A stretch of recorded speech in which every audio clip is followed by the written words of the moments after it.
I hear something. Hi. When's Bryan New going to get his own line? I don't know. He's worldwide now. He is should worldwide. Saw his hat. Be. Get him on the waft. Why are you laughing at me? Well, we're live and streaming. Oh, we're broadcasting live streaming. That's the best part of this. Yeah. It doesn't really matter. None of it does. None of it matters. Hey, thanks everybody for hanging in there with us. Welcome back to BU Live from iCast 2017. I'm tired. I feel like I've just been through a 4-day event where I've run 200 miles one way to get down to a spot that's loaded with largemouth, only to catch 8.5 pounds of tiny spotted bass. Yeah. That's kind of how I feel. Joining me now are two of the greatest anglers on FLW Tour. Yes. If you don't believe me, go to all the websites and look. It'll tell you. Watson. James Watson to my far left, and Bryan Thrift in the middle. And Bryan, I want to start with you. Yeah. What the hell, dude? You have had one of those seasons, and I haven't got to tell you this personally. I'm going to do it live now so we can capture this for prosperity purposes. But we all have bass guys have sat back and watched this. Yeah. And I want to talk to you in a second about you because you had to endure through it. Oh, but, God. Dude, tell me a little bit about it. And I understand it. I know, you get in a rhythm, and I totally get it. But talk about the year. Give us what went on. Especially, I want to say the first 6 months. You were fishing out of your mind, like it was like an outer body experience. Talk about that. It really was, and it's one of those things. I mean, you've been on runs like that. Everybody that's fished professionally has been on similar runs, and it's one of those things you can't explain. It's just like you go around the corner and there's 4-pounders schooling everywhere, and you catch them in this event, or you're idling around and there's a magic grass bed. You happen to stumble on it, and it just works out. I don't know. I kind of started getting in a groove last year, actually. The final few events, I started off terrible last year, like 130th place bomb, and from then on, it's just like clear mind fishing, and just things worked out. You can't explain it. Everybody wants you to, like, how does this happen? How do you explain this? And I think that's the beauty of bass fishing. You can't explain it. You can't. I've never been on a run like that, but I've had periods in my career where I know exactly what you're talking about. It's like you can't do a thing wrong. You make a left. You were going to make a right, but you make a left, and you find a magic spot. You catch fish you're not supposed to catch. Yeah. I mean, you throw a backlash out and catch 6-pounders. Yeah. Talk a little bit about this, because a lot of our viewers are tournament guys at some level, right? They're grassroots guys. They're aspiring guys that fish the opens. Talk a little bit about, I want you to dive into separating what you found in practice to what actually happens in the tournament. How do you dissect that? How do you walk that line? For me, I don't put a lot of faith in my practice, because it actually took me probably 6 or 7 years fishing professionally to learn this. Is when you've got 150 guys on a lake for 4 days in a row in practice, 2.5, 3 days in a row, it changes fish. It changes their patterns. And even though we've got that off-limits day in FLW before an event, that helps a little bit, but it still moves those fish around. And one example of that was at Kentucky Lake one year. We were like 6 of us on a school of fish and like 25 foot, and we pull up there, I catch a couple, and there's very few fish being caught as to what was there in actual practice. Yep. So I start idling off this ledge, and as soon as I get off the break, it drops into like 45 to 50, and there they are. I mean, that's the deepest fish I've ever caught in my life anywhere in the country on Kentucky Lake in 50 feet of water. And like, who does that? I mean, you don't look for that. Right. So it's just like, whoops, here it is. Right. Just happened. Yeah. Whoop, there it is. James, tell me, so here we go. All the bass guys were sitting in front of the computer all year like, what in the hell is going on? But we were watching it from afar. You got to see it up close and personal. Oh, man, I had the dubious honors of staying a few times.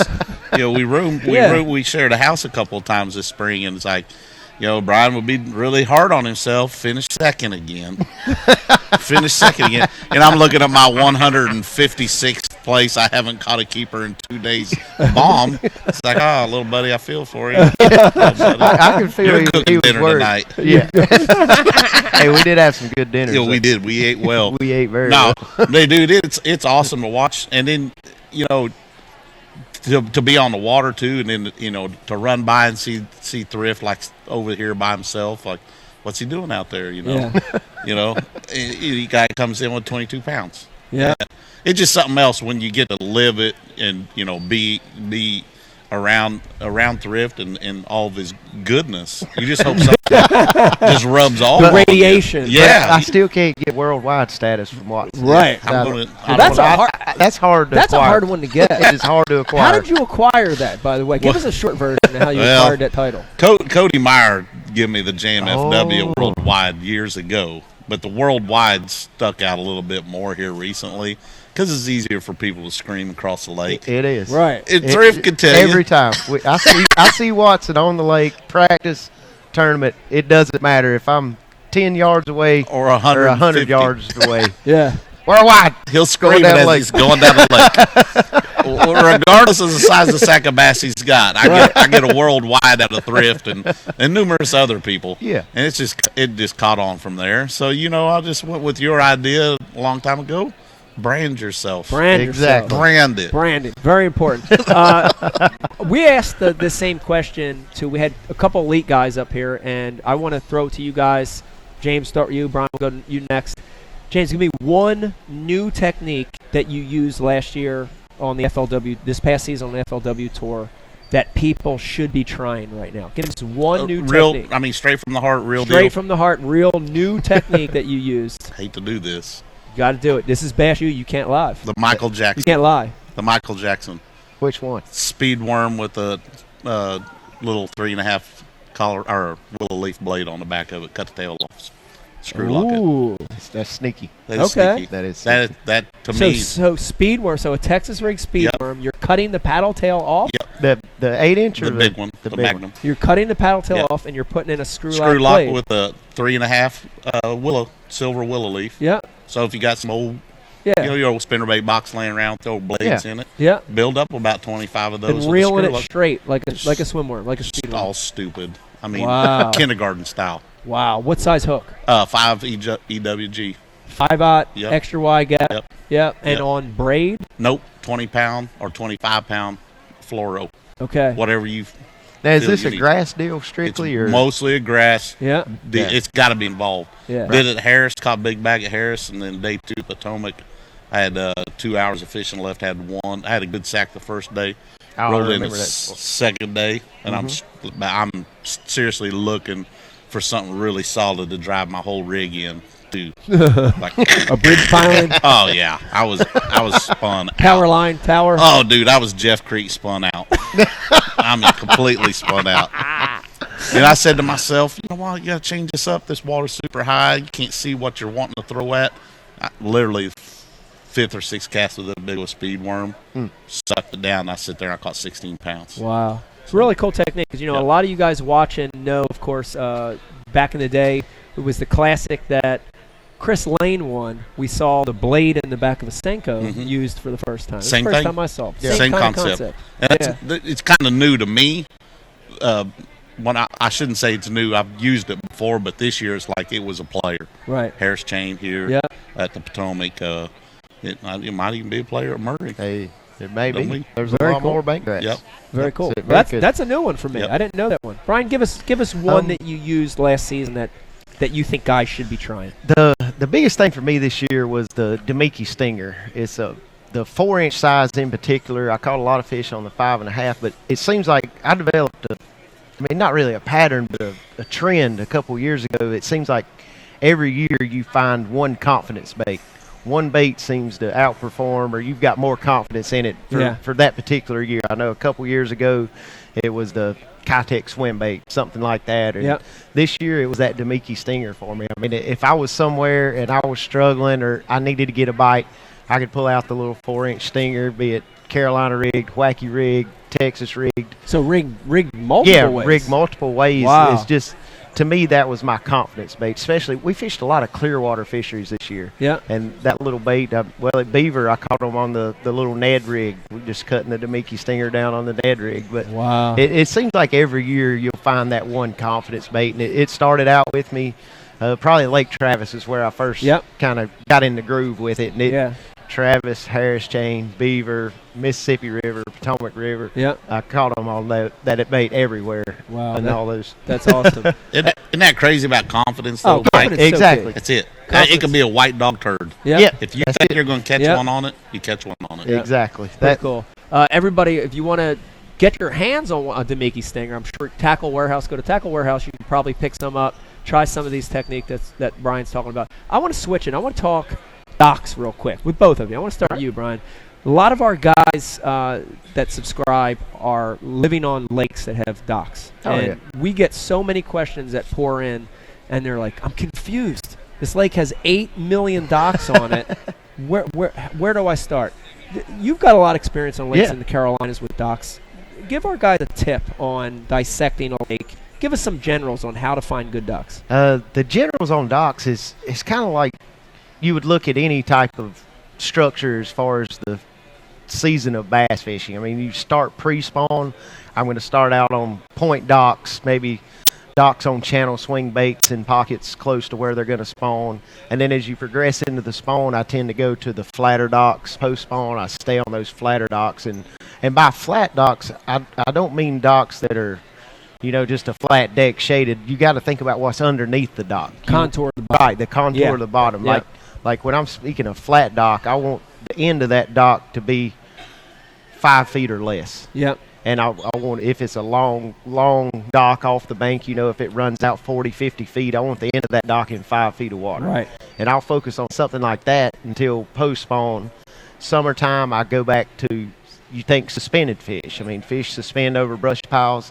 They use that dock shade. So if you've got a big dock that extends over the creek channel, out over deep water, those fish are going to suspend in that shade. They don't really use the dock, they use the shade it makes. Yeah. And that kind of the cycle I use throughout the course of a year fishing docks. And the more you fish, the more you can pattern, especially like a topwater bite. If you want a dock that's got deep water close to the bank, like when your bait hits the bank, you want 3 feet of water right next to a seawall, something like that, and that right on the walkway of the dock. And usually those fish will sit right under the shade of the walkway next to that bank, and that's your money shot right there. That's awesome. That's a great tip. James, talk about baits for dock fishing. And it's interesting because, and you've done a lot of stuff at BU talking about this, but you've developed some dock techniques that guys don't do. And I'm interested. I keep bugging you. I need to get out in the boat with you to do this one day. It's magic. Yeah. Talk about a few baits and techniques for docks. Talk about some of the ones that guys aren't doing. Okay, and Thrift nailed it on the head on seasonal techniques. And so we'll swing in the best boat dock deal for me is the TV. It's a big TV. It's a big TV. Look at that little thing. Can we get this in place? Brian my Carpenter, gosh. look at us. We're cheap. Oh, my gosh. I got a Lowrance bigger than that thing. Oh, Brian's really putting you on the spot now. Look at this thing. Folks at home, secrets. Admit it right here. My favorite way to catch boat dock bass, post-spawn, okay? Like Brian said, the first thing that they'll head to on my clear lakes like Beaver and Bull Shoals, Table Rock like that, they get off the bank, they're done gardening, spawning, and protecting their fry and all this stuff. And the first thing they'll go to is big tree line, big brush piles, or the shade of a big old boat dock. Yeah. So I always look for the deepest docks I can find. And most of the time they're out on the main body of water. Main drag. Yeah. And you're going out through there, and you're going to have to put up with some homeowners, saying, hey, don't fish my dock. Yeah. You got to remind them that they don't You own the water. remind them you're worldwide. I'm worldwide. This is my water. You have hovered your boat over my stuff, and I don't appreciate it. So if you'll step back, I'll get a flip in there. And then if you get hung up on their stuff, you ask them to unhang it. Yeah. Can you come out here, please? Please, remove that. they come take this off. But I look for. I fish it super fast, just like Brian does, and I'm just looking for that clue. How deep is this fish suspended? Yeah. So that's a big key to me. It's covering a lot of water, and the fastest way to do that is with a spoon. Big spoon. Yep. Yeah. You flip it in there, and it shoots under that dock. Sometimes it shoots 2 or 3 stalls over. The new spoon I got with River to Sea will shoot 2 or 3 stalls over. So I don't have to make a precise flip into this stall when I know I need to get over that stall, and I can't because there's cables, there's boats lifted, and there's crap hanging off. I can fish that stall from over here, and that's the key to that. So shoot it in, let that thing go. Very rarely let it go more than 30 feet. Right. You know. And Now, then do you free spool it or do you thumb it and kind of feather it down? I free spool it, let it rock. Yeah. You know, as fast as you can get away with. Yep. And let it shoot. Treble hooks on docks. Treble hooks on docks. How the hell do you keep from hanging it up? You don't. You don't. You get hung up a bunch. I ain't gonna lie. I mean, this is expensive sport. Yeah. You can go buy a lot of golf balls for what I spend on spoons in a year. You know what I But mean? you make it all back. But I make it all back. He makes it all back. You make it all back. So you're putting that spoon in places people are scared to put it in. Yeah. And you're throwing it sometimes. You want to start with the shade of a dock. And the shade at 9 o'clock is different than the shade at 10 Keeps o'clock. moving. It Yeah. keeps moving. Yeah. So you got to keep flipping your spoon where that goes.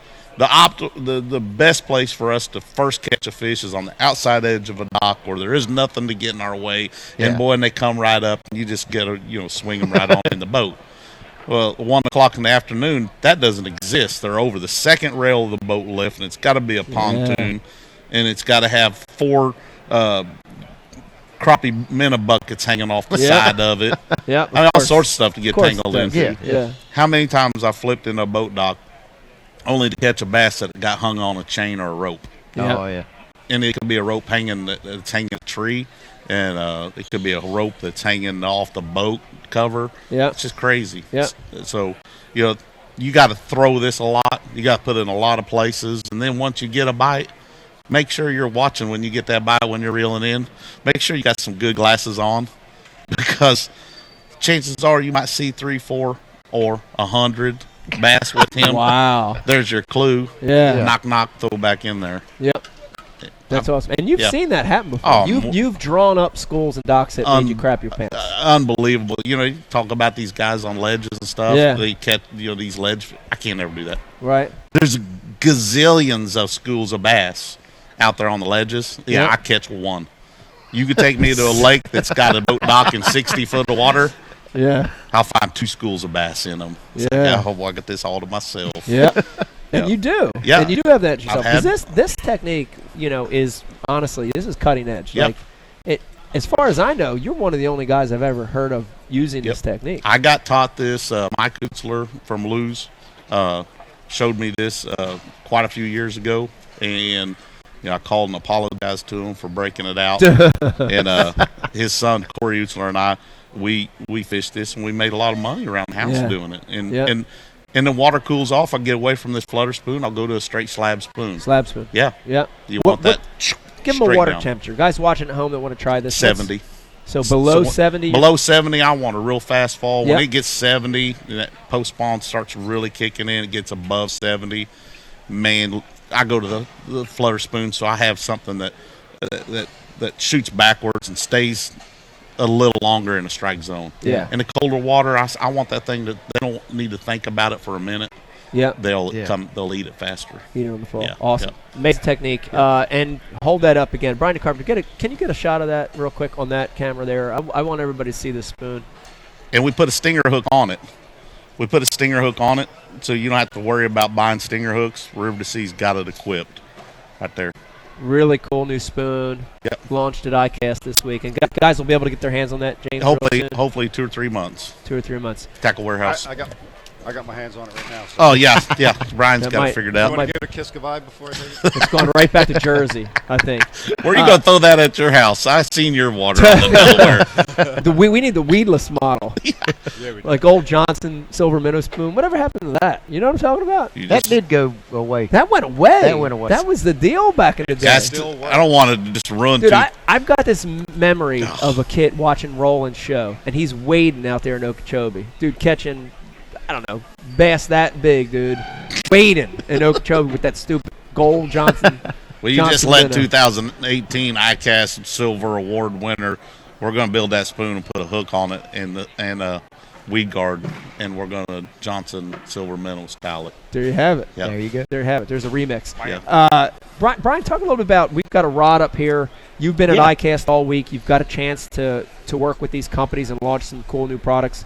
What do we have here sitting on the table? This is a new cranking series to my signature series from Fitzgerald Rods. You know, last year we came out with 5 models to cover anything from light poppars, top water, to all the way to a frog rod. And we had a void in the cranking series. I was still throwing another cranking rod, and you know, we collaborated and were able to develop 4 cranking rods, a square bill rod, and 3 7/4 kind of, I'm going to call them offshore cranking rods, because we did 3 different actions. We got a medium heavy, and a heavy to kind of cover everything from light baits in the 6 to 12 foot range to a little heavier bait in the 12 to 20 foot range, and then the heavy action 7/4 for your magnum oversized crankbaits. Big bill baits. Yeah. Your big 10XDs, your big 8.0s, big magnum square bills. You know, something you're throwing bigger line on and 2X hooks that you need to be able to drive. Yeah. So we covered really the whole gamut with that. I'm excited about releasing these, and they've been well received. Trevor builds a great rod at Fitzgerald. I mean, the components are second to none, and I like the way I like that. Yeah, they're super light and balanced real well, and plus it's got my name on it. Oh, that's the most important part. Most important, and it's legible. It's legible. Yes, that's Bryan. I think my wife might have signed it. I don't know. Well, we've got a lot of people watching or looking right now, looking at this rod laying on the table. God, that rod looks good. What are people looking for in a crankbait rod? Because, you know, not everybody out there has 30 freaking rods like a lot of us. Right. There's guys out there that want to buy 4 or 5 rods, and they want to buy a crankbait rod to do everything. Yeah, a multi-purpose Tell them rod. what to look for. To me, the biggest thing is I think guys got fooled back in the late 80s, early 90s with the crankbait craze with the glass rods. I think the real whippy. And I'll tell you, I got a funny story with my first experience with a glass rod. I borrowed one from a friend. This was back in the early mid-90s, and I was like, oh yeah, I got me a cranking rod, you know. And this was so long ago. I think I'm throwing the old fat-free fingerling from Bomber. Or something. I mean, this is a long time ago. Yeah. So I'm in a night tournament. I fired this thing out there on this 7.5 foot wimpy rod. And I'm cranking along. You know, I can't feel nothing because it's glass. You can't even feel my crankbait thumping. And like a 4-pounder jumps and throws something out of his mouth. I'm like, I wind it, and like my line's going to where the thing he threw out of his mouth landed. And like, so I've got a 4-pounder jumping with my crankbait in his mouth. I don't even know it. Oh my God. So I'm just steady winding the rod's it's bending because it's wimpy rod, and that's when it dawned on me, you know, why don't I crank with what I would normally fish with? Yeah. And that's what we did with the Fitzgerald rods. I mean, you want to be able to feel what that bait's doing. You want to feel it hit a rock. You want to feel it hit a stump. You want to feel that fish bump it and get it, and you want to have enough power to, I mean, long lining's popular now. Yeah. That's the reason we went with like a 7/4 model, something a little bit longer, so you can make those long casts, because a lot of tournaments, long lining's, you know, kind of outlawed or frowned upon. So you can still get that long cast out there, but you can still drive the hooks with a stiffer rod, and you can feel what the bait's doing. Yeah. But with all the advancements we got, you know, low stretch fluorocarbon, your feel's better with that. Hooks are sharper, so you can feel a lot better with it, and that's the main reason. And one reason we did 3 models. You got the medium, heavy, and heavy, and the medium heavy is going to be kind of your all-purpose. I mean, you could pretty much throw any crankbait you want on that. And then there's specialist guys that like to throw the lighter stuff that will like the medium action, and then you get the bigger stuff, you're going to want the heavy deal. Yeah. So. All right, so there you have it. You guys are listening that want to buy one of the brand new Bryan Thrift signature series cranking Fitzgerald rods, 7/4. Which action's the best all-around action for them? All around, my favorite's the medium heavy. Because you can do anything. You can throw more plugs on. Yeah, you can throw more. Yeah. But when you get to your magnum crankbaits, you're going to want something stiffer. Obviously, you get to a 2 to 3 ounce bait. Yeah. I mean, but that's so situational. You're not going to use that all the time. Right. Yeah. So. Gotcha. All right, Bryan Carpenter, what do you got? Got a couple questions on the IM here. Hit us up. What do you got? Explain how you cover water differently when it's largemouth versus smallmouth, tournament-wise, different baits, etc. How do you cover water, one versus the other? I personally don't. I don't care. I just throw it out there. Hold on. Ask Bryan Thrift how he covers water. That's messed up, man. I caught one. I caught my only big bass, listener. The only big bass award I've ever made in FLW in 7 years I've been doing it was this year at La Crosse, and I weighed in big bass for the day, and it was a 415 Smallmouth. Wow. Caught on swim jig this deep. Wow. What was he doing? He was lost. He was lost. I thought it was a mudfish. Wow. Almost didn't jerk. Oh my gosh. When I decided to jerk, I just jerked him right on. That's a funny looking grinnle. It was weird. Oh, it's a smallmouth. Smallmouth. Sorry. Covering water. Let's repeat the question. Smallmouth, largemouth. Yes, smallmouth, large. Hold on, let me shut off James' microphone. So messed up. Explain how you cover water differently when it's a largemouth versus smallmouth tournament. Different baits, more idling, one versus the other. To me, they're one and the same. The only time it's different is if you're on a lake that's got both species, because they usually don't inhabit the same areas. Like a school of smallmouth's not going to be in the grass bed with a school of largemouth. So bait-wise, I tend to go with the same baits because big smallmouth eat the same thing a big largemouth does. And when you're in a tournament situation, obviously we all want to catch big ones. So I'm covering water based on season. I mean, if I can get away with a topwater, I'm going to start with topwater, because generally, if I can get 2 or 3 bites over a grass bed on topwater, I can go back during the tournament and pick it apart with that Damiki stinger with some other baits. I just need to know where the fish live. I don't really need to know how to catch them yet. Use it as a locator. Yeah, use it as a locator, Yep. and then I'll figure out how to catch them better during the tournament when I know that's where I'm going to fish. You know, a man with no options is a dangerous man, because he's going to go in there and he's going to give it everything he's got. Yep. So if you And just you don't care if they're black or they're brown. right, I'm not prejudiced. Yeah. You know, spots, black, brown, I want to catch them all. Chartreuse. Chartreuse. And what's the smoke on the water mean? Smoke on the water. I think it got started. I liked that song, a long time ago. So I got that song as kind of my intro song, and it stuck. And then everybody's like, "Oh, he goes fast everywhere." So it's stuck with that deal. All right. I could follow him around on the pond without seeing him. To just see cigarette butts. No, it's Nah, not just that joking. bad. You don't throw them in. He doesn't throw them in. He doesn't throw them in. Perfect with Keep America Fishing in our Pitch It campaign. Yes, exactly. We love the tie-in there. With He cigarette does butts. not throw them in the water. He makes Bryan New put them in his pocket. That's what I do. We got a Gatorade bottle. All right, got a couple rapid fire questions for you guys. Better Bill Taylor imitation: Luke Duncan, Gerald Swindle.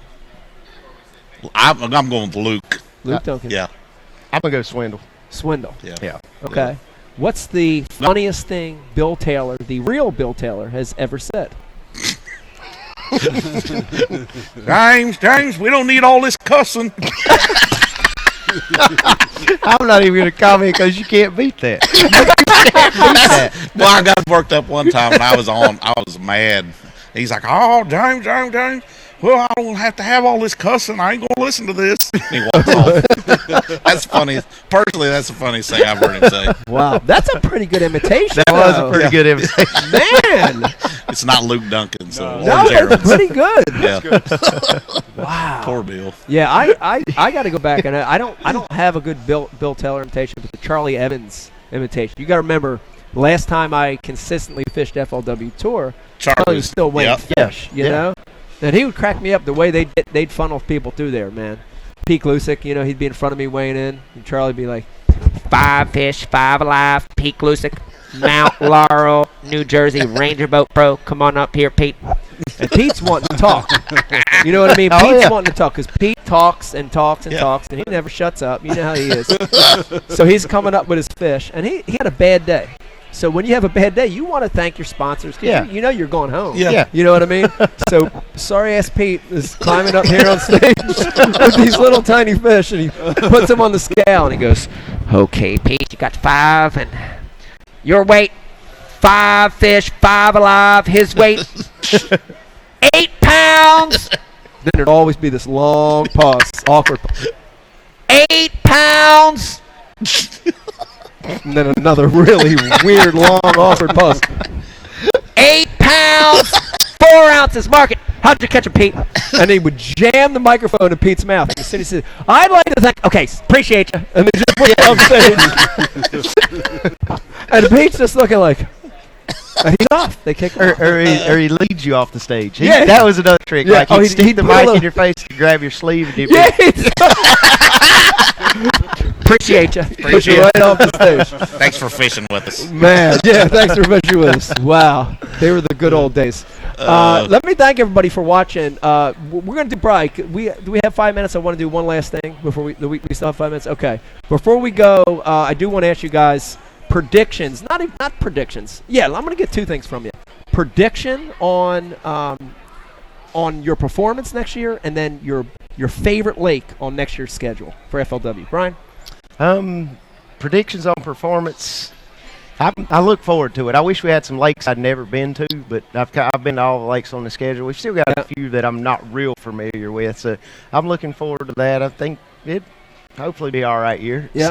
So, and one that jumps out and stands out when you look at that schedule and you're like, I can't wait to get there. I'm gonna say Harris Chain because Harris that's Chain. the one I know the least amount Yeah. about. This year was first year I'd ever been there Yeah. and had a good finish, and Yeah. I'm looking forward to learning more about it and explore because I mean it's like 6 lakes and I've only looked at 2 of them. Right. So That's a good one. I still got a lot of Which 2 did exploring. you look at? Do what? Which 2 did you look at? Harris. I like the schedule. Performance-wise, I'll tank a couple of them, like in the 150s. I always do. Hopefully, I'll be by the skin of my teeth finishing 35th in points.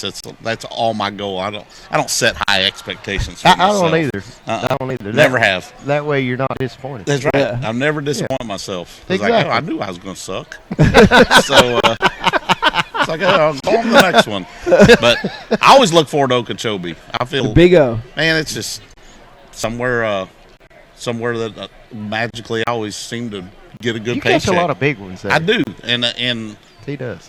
not ever growing up around grass, I fell right into Okeechobee, and then I go to other places like the Harris Chain. This year I finally got a check at, but Toho and Kissimmee and places like that, Yeah. I don't do so well. But Okeechobee, it's magical for me. I love it. Land of the Giants. Oh my! Yeah. And Cumberland, I'm really looking forward to Cumberland again. That was a fun event. Oh this my year. gosh, It dude, really we were was. catching. What they 18 inch They had me smallmouth. 18 inches, Bricks. which Yeah. is like Bricks. 7 Yeah. pounders. Yeah. Yeah. I mean, I'm really looking forward to that. I We're am too. going like the dead nuts on same time next year. Oh really? I Yeah, didn't 4 I days didn't look away. at the schedule time. 4 days away. Yeah. I just thought of another question. What's the story on, and again, excuse me for my ignorance, but co-anglers next year? No co-anglers? What's the Co-anglers story? next year. Co-anglers Yeah. next year. Yeah. Not co-anglers the next year. championship. though. Not the Yeah, championship. Yeah. 2 days, and they're done on Friday. So Gotcha. we get top 20 and top 10 Yeah. for Saturday and Sunday by ourselves. Right. Would you guys like to see a day when FLW removes co-anglers and goes to marshals, or do you think that's a key part of growing the sport? There's arguments for both. Yeah. I mean, I'm fine either way with it because the way I look at it is, if I've found enough fish to do good in a tournament, if a co-angler catches 3 or 4, it's not going to hurt me. Right. Yeah. That's the way I look Yeah. at it. But then there's arguments for the other side too. I mean, if you're on a small group of fish that could possibly win you the tournament, you can't afford to give up 2 Give or up 3. 2, Yeah. 3 a day. Yeah, exactly. And, Yeah. and I'm not against co-anglers. There's a lot of my friends that are like, man, we need, we do lose a little of the prestige because there's still an amateur involved in our Right. Yeah. sport. Yeah. That could level. theoretically affect Yes. the At that outcome. level. Yeah, Yeah. and so the people don't look at it quite the same. That's the only beef I have with it. But, I think the business side of things, too, the bass fishing business, that co-angler's the same. He goes and buys the same Yeah. boat that I buy. Yeah. We have a big influence Sell a on lot these of guys tackle purchasing. Yeah. He's a That's right. consumer like all of us. That's right. Yeah. That's right. Yeah. The marshals, you guys have an impact on that marshal throughout the day. Yeah. I don't know if I'm fine with co-anglers. Yeah. I really am. And Gotcha. you know what? More times than none, though, a co-angler's assisted me in my thought process Yeah. and figuring things out Yeah. that benefited me. Maybe made you go to a bottom bait or That's change right. color or speed or like something that. like that. Yeah.